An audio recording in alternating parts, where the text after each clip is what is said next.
Welcome back to Divan's Biology. My name is Dr. Aruna Divan. In this video series on photosynthesis, we have already discussed the basic concept of photosynthesis, photosystems, as well as we have discussed non-cyclic flow of electrons. And today we are going to discuss about the cyclic flow of electrons, that is cyclic photophosphorylation. Directly cyclic photophosphorylation पे jump करने से पहले हम थोड़ा photosynthesis को summarise कर लेते हैं. फोटोसिंथेसिस एक्चुअली 2 सीक्वेंशियल स्टेजेस में होती है. The first stage is light dependent reactions और सेकंड स्टेज है light independent reactions. Light dependent reactions को हम सिंपल लैंग्वेज में लाइट रिएक्शन भी कहते हैं और लाइट इंडिपेंडेंट रिएक्शन को हम डार्क रिएक्शन कहते हैं. Dark reaction is actually not an appropriate word to say, क्योंकि वो कंपल्सरीली डार्क में नहीं होता है, बट उसको लाइट की बेसिकली रिक्वायरमेंट नहीं है. जो पहले लाइट रिएक्शंस होते हैं उन लाइट रिएक्शंस में एटीपी और एनएडीपीएच प्रोड्यूस होते हैं. ये एटीपी और एनएडीपीएच ऐसी एनर्जी करेंसीज हैं जो यूज होती हैं डार्क रिएक्शंस में या फिर लाइट इंडिपेंडेंट रिएक्शंस में. फोटोसिंथेसिस में बेसिकली हमें करना क्या है? फोटोसिंथेसिस में बेसिकली हमें कार्बन डाइऑक्साइड से कार्बोहाइड्रेट्स बनाने हैं, राइट. अब कार्बन डाइऑक्साइड से कार्बोहाइड्रेट्स बनाते समय इनको एनर्जी की बहुत ज़रूरत होती है. फोटोसिंथेसिस बहुत ज़्यादा एनर्जी वाला प्रोसेस है. तो एनर्जी कहाँ से आती है? वो एनर्जी देते हैं एटीपी और एनएडीपीएच.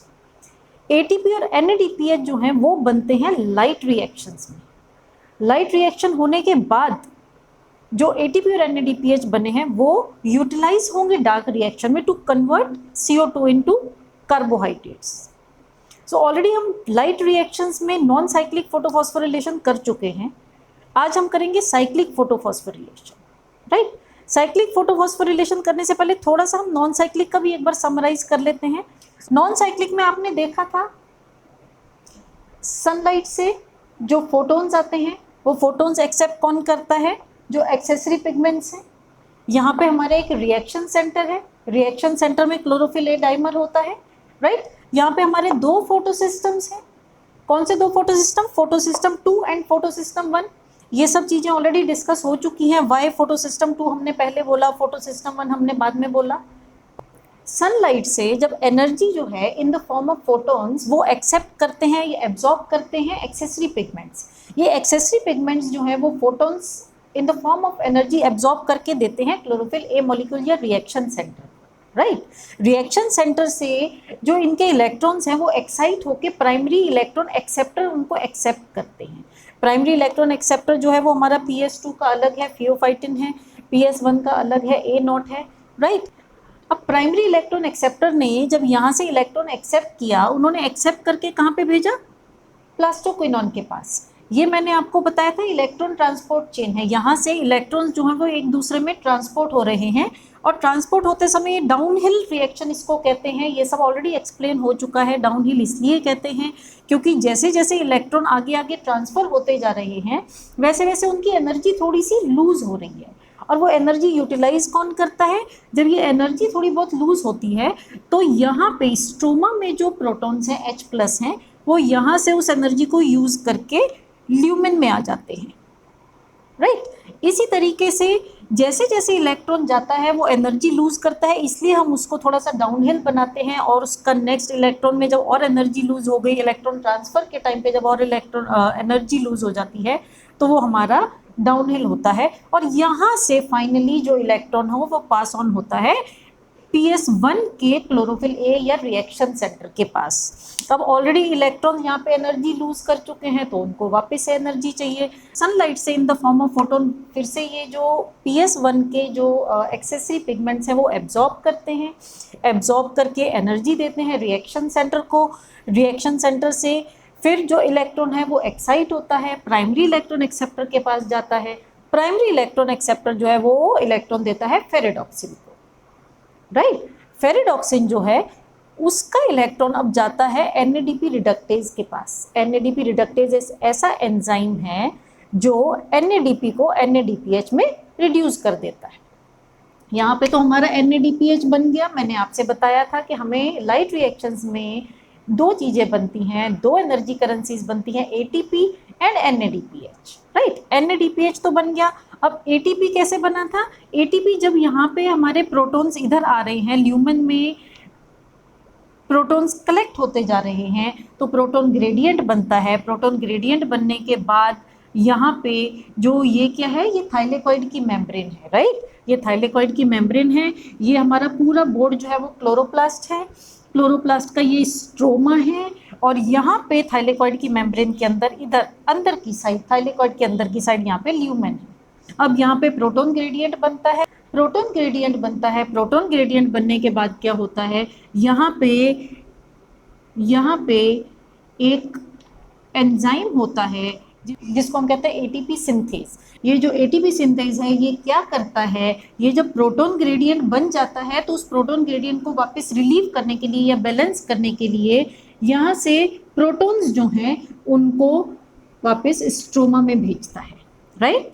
यहाँ पे नीचे ये ल्यूमेन है, ये फिर नीचे जब स्ट्रोमा, यहाँ पे पूरा आसपास स्ट्रोमा है तो ये स्ट्रोमा में भेजता है। इन द मीन टाइम क्या होता है कि एडीपी और आईपी इनऑर्गेनिक फॉस्फेट जो हैं वो दोनों मिलके क्या बना देते हैं, एटीपी। ओके, अब ये तो नॉन साइक्लिक फोटोफॉस्फोरिलेशन था। नॉन साइक्लिक क्यों था, क्योंकि यहाँ से जो इलेक्ट्रॉन आए वो इलेक्ट्रॉन यहाँ से इलेक्ट्रॉन एक्सेप्टर के पास गए, इलेक्ट्रॉन ट्रांसपोर्ट चेन के थ्रू यहाँ पे गए, इलेक्ट्रॉन ट्रांसपोर्ट चेन से वापस उन्होंने एक्साइट किया, यहाँ पे गए। तो ये जो जिगजैग पाथवे चल रहा है इसलिए हम इसको जेड स्कीम भी बोलते हैं, बिकॉज ये जिगजैग पाथवे में चल रहा है। लेकिन यहाँ पे नॉन साइक्लिक इसलिए है क्योंकि जो इलेक्ट्रॉन यहाँ से निकला था वो इलेक्ट्रॉन वापस इसके पास नहीं आया। अब हमें समझना ये है कि अगर प्लांट के पास नॉन साइक्लिक फोटोफॉस्फोरिलेशन का मेथड है तो उसको साइक्लिक फोटोफॉस्फोरिलेशन की ज़रूरत क्यों है। इसके लिए कुछ कंडीशंस हैं। जो नॉन साइक्लिक फोटोफॉस्फोरिलेशन है उसकी लोकेशन कहाँ पे है, ग्रेनल मेम्ब्रेन में या ग्रेनल लेमेलम। ग्रेना क्या होता है, जो थाइलेकॉइड होते हैं, मैं थोड़ी सी जगह बना के इस चीज़ को एक बार फिर से रिवाइज कर देती हूँ। ये जो क्लोरोप्लास्ट होता है, क्लोरोप्लास्ट के अंदर थाइलेकॉइड्स जो हैं वो एक दूसरे के ऊपर स्टैक बना के रहते हैं। इस स्टैक को हम कहते हैं ग्रेना। अब ग्रेना जो है यहाँ पे ये जो इसकी लेमिला है, इस लेमिले में ये वाला प्रोसेस हो रहा है नॉन साइक्लिक। लेकिन साइक्लिक कहाँ होता है, साइक्लिक ये स्ट्रोमा लेमिले में होता है। मैंने आपको बताया था दो ग्रेना को कनेक्ट करने के लिए बीच में एक जो कनेक्शन, जो ब्रिज है, that is stroma lamella. Cyclic photophosphorylation होता है stroma lamellae. In stroma lamella only PS1 is present, PS2 is absent, right. दूसरी बात यह है कि NADP रिडक्टेज जो है वो इस स्ट्रोमा लेमिले में नहीं होता है। ओके, अब NADP रिडक्टेज अगर नहीं है तो क्या होगा, जब यहाँ से इलेक्ट्रॉन फेरिडॉक्सिन के पास गया, इलेक्ट्रॉन जब फेरिडॉक्सिन के पास गया तो फेरिडॉक्सिन के बाद उसके पास NADP रिडक्टेज तो है नहीं, तो फेरिडॉक्सिन इलेक्ट्रॉन किसको देगा, फेरिडॉक्सिन जो है इसके पास जो इलेक्ट्रॉन है ये दे देता है प्लास्टोक्विनोन को। प्लास्टोक्विनोन क्या है, प्लास्टोक्विनोन एक्चुअली यहाँ पे दो प्लास्टोक्विनोन्स प्रेजेंट होते हैं, PQA एंड PQB। जब इनके पास इलेक्ट्रॉन आता है तो PQA से जब इलेक्ट्रॉन PQB के पास जाता है, फाइनली वो क्या बन जाता है, प्लास्टोहाइड्रोक्विनोन। और फुल्ली रिड्यूस्ड प्लास्टोहाइड्रोक्विनोन जब फॉर्म हो जाता है तो ये जो प्लास्टोक्विनोन्स हैं ये एक्चुअली यहाँ पे आपको समझाने के लिए हम सब कुछ बहुत दूर दूर बनाते हैं, but these plastoquinones A and plastoquinone B they are bounded to reaction centre. जब फुल्ली रिड्यूस्ड प्लास्टोक्विनोन प्लास्टोहाइड्रोक्विनोन बन जाता है तो वो वहां से डिटैच होता है और डिटैच होके फिर इलेक्ट्रॉन देता है साइटोक्रोम B6F कॉम्प्लेक्स को। ओके, साइटोक्रोम B6F कॉम्प्लेक्स इतना लार्ज है कि this can not act as a mobile carrier, ये मूव नहीं कर सकता। तो मोबाइल कैरियर कौन है, प्लास्टोक्विनोन एंड प्लास्टोसाइनिन। अब प्रॉपरली हम देखते हैं कि साइक्लिक फोटोफॉस्फोरिलेशन में क्या क्या हुआ। इसके लिए हम पहले अब इसको इरेज कर देते हैं।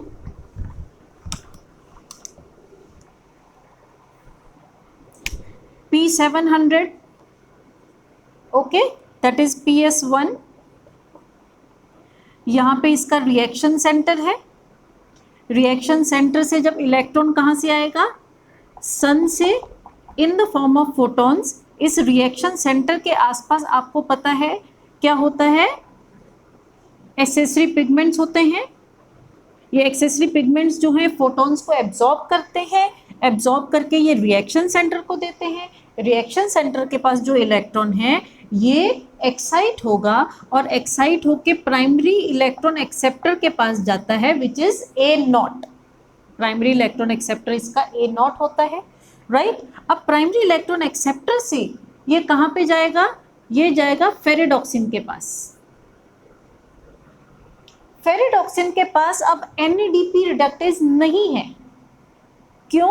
क्योंकि ये प्रोसेस कहाँ पे हो रहा है, ये प्रोसेस हो रहा है स्ट्रोमा लैमेले में, और स्ट्रोमा लैमेले में NADP रिडक्टेज नहीं होता है, इसलिए फेरिडॉक्सिन इलेक्ट्रॉन अपना किसको दे देगा, प्लास्टोक्विनोन को दे देगा। प्लास्टोक्विनोन किसको देगा, साइटोक्रोम B6F कॉम्प्लेक्स को देगा। साइटोक्रोम B6F कॉम्प्लेक्स किसको देगा, प्लास्टोसाइनिन को। Plastocyanin is a very small water soluble protein. ये प्रोटीन जो है ये इलेक्ट्रॉन ट्रांसफर करता है from cytochrome B6 complex to वापिस से P700 के रिएक्शन सेंटर में। तो नाउ यू कैन सी ये जो इलेक्ट्रॉन थे जो यहाँ से स्टार्ट हुए थे वापस घूम के इसी के पास आ गए। What is this, this is reaction centre. So this is known as cyclic photophosphorylation. Photophosphorylation actually एक ऐसा प्रोसेस है जो ATP प्रोड्यूस करता है in the presence of light. अब ATP कहाँ पे प्रोड्यूस होगा, ATP या यहाँ पे भी प्रोड्यूस हो सकता है या यहाँ पे भी प्रोड्यूस हो सकता है, दोनों में भी प्रोड्यूस हो सकता है। कैसे प्रोड्यूस होता है, प्रोसेस हमारा वही रहता है कि जैसे ही ये इलेक्ट्रॉन जो है वो आगे पास ऑन होता है तो स्ट्रोमा में से, यहाँ पे ये स्ट्रोमा है और ये अंदर ल्यूमेन है, तो स्ट्रोमा में से जो प्रोटॉन्स हैं वो पास होके ल्यूमेन में चले जाते हैं। तो यहाँ पे प्रोटॉन ग्रेडियंट बन जाता है, राइट। जब ये प्रोटॉन ग्रेडियंट बन जाता है तो इस प्रोटॉन ग्रेडियंट को रिलीज करने के लिए ATP सिंथेज आता है। ATP सिंथेज जो है उसमें से प्रोड्यूस होते हैं ATP। ADP और इनऑर्गेनिक फॉस्फेट मिलके बनाते हैं ATP प्रोड्यूस करते हैं। तो this ADP plus inorganic phosphate will produce ATP। ये फेरिडॉक्सिन और प्लास्टोक्विनोन के बीच में जब इलेक्ट्रॉन ट्रांसफर हो रहा है उस टाइम पे भी हो सकता है, या फिर प्लास्टोक्विनोन से जब साइटोक्रोम B6F कॉम्प्लेक्स पे जाता है उस टाइम पे भी बनता है, दोनों में भी बन सकता है, राइट। फाइनली ATP बनता है। अब हमने इसमें नोट क्या किया कि नॉन साइक्लिक फोटोफॉस्फोरिलेशन में due to the presence of NADP reductase NADPH भी बना था, बट साइक्लिक फोटोफॉस्फोरिलेशन में NADP रिडक्टेज एब्सेंट है, इसलिए NADPH नहीं बना, सिर्फ ATP बना है। कुछ ऐसे प्लांट्स होते हैं जिनमें ATP की रिक्वायरमेंट ज़्यादा होती है।